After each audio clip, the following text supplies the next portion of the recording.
Great afternoon, students. Hope you're having a wonderful day creating, making something. I want to go into a little more detail. Thank you for all the assignments that I have received.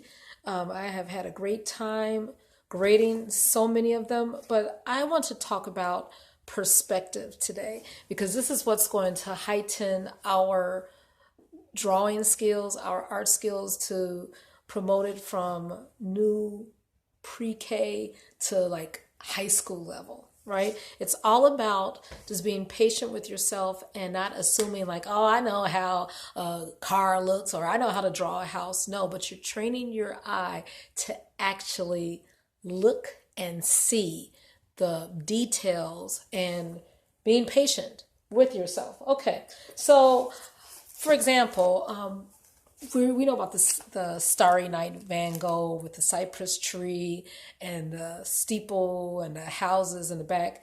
I told a few students to draw some houses in the background and make them higher and smaller so that it looks like that you're walking into the picture.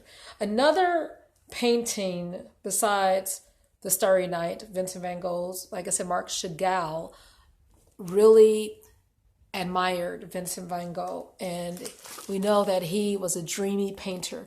Well, we see someone floating, we see a couple in love, but we see the houses in the back. So if we were to take the picture that I drew of my parents, right, and wanted some, like maybe, oh, they're outside, outside the church that they grew up in.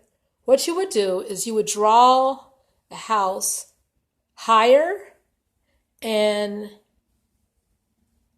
up. So it looks like, ooh, they could walk behind them afterwards, right? And if you wanted even to make it even more depth, you would draw a house behind this triangle and you would not overlap, but you would close it. Right? So, ooh, it looks like you could draw even further, higher. Now, it's very important that you make it higher and smaller because as you go further away, objects get smaller, right? You can't see it that much, right?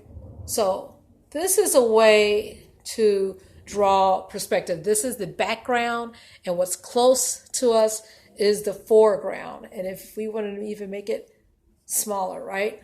Just make it smaller and higher. And then you could see like, oh, wow.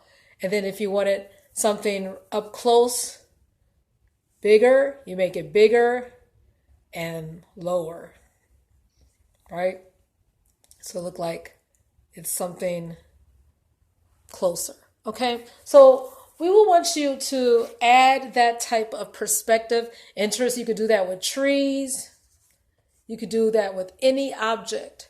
Like I said, in paintings of Marc Chagall, he used houses, but even when we were talking about Richard Wright, you saw, again, in this book, houses in the background, very small, but then you see the characters in the foreground, very big and lower. Again, with people, you see that they're lighter, smaller, and they're faded, right? Because our vision decreases. We can't hardly see them as we go back.